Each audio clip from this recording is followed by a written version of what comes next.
Criteria कैसे diagnosis होती है, इसमें हम लोग फॉलो करते हैं EULAR criteria, European League Against Rheumatism, ठीक है, European League EULAR, EULAR European League Against Rheumatism, और American College of Rheumatology that is ACR का जो क्राइटेरिया है उसको फॉलो किया जाता है। 4 इंपॉर्टेंट पैरामीटर्स, 4 5 नहीं 4। सबसे पहला क्राइटेरिया जॉइंट्स अफेक्टेड, कितने नंबर ऑफ जॉइंट्स अफेक्टेड है इसमें। अगर there is only 1 large joint affected तो स्कोर इज 0। अगर 2 to 10 large joints affected so score is 1। अगर 1 to 3 small joints affected score is 2। 4 to 10 small joints score is 3। और अगर greater than 10 joints हैं with at least 1 small joint तो score is 5। तो ये हो गया जॉइंट्स अफेक्टेड, पहला पैरामीटर। दूसरा serology, rheumatoid factor and anti citrullinated protein antibodies, ACPA, anti citrullinated protein antibodies, they are very very specific, ठीक है।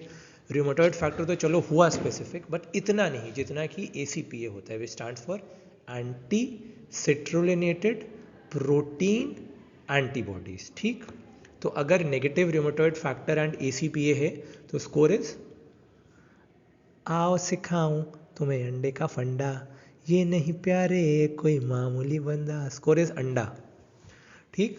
अगर लो पॉजिटिव रूमेटॉइड फैक्टर और एंटी सिट्रोलिनेटेड प्रोटीन एंटीबॉडी है तो स्कोर इज 2।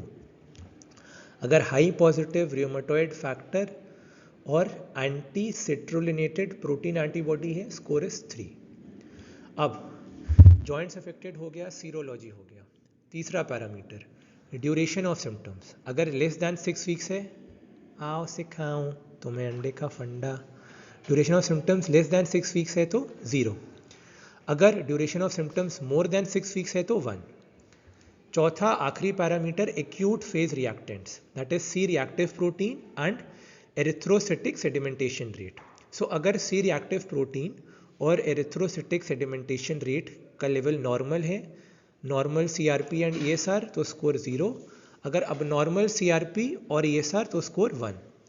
पेशेंट्स जिनका score more than 6 होता है, 6 से ज़्यादा जिसका स्कोर होता है उसको कहा जाता है डेफिनेटिव इनको रूमेटॉइड आर्थराइटिस है। I am talking about the DAS 28 score or the disease activity score in 28 joints. This is widely used to assess 3 parameters. Number 1, assess disease activity.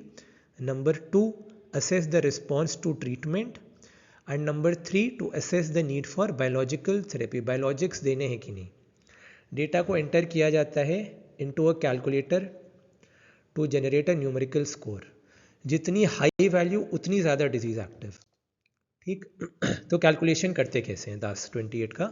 सबसे पहले we will count the number of swollen joints, ठीक, swollen joints. उसके बाद we will count the number of tender joints.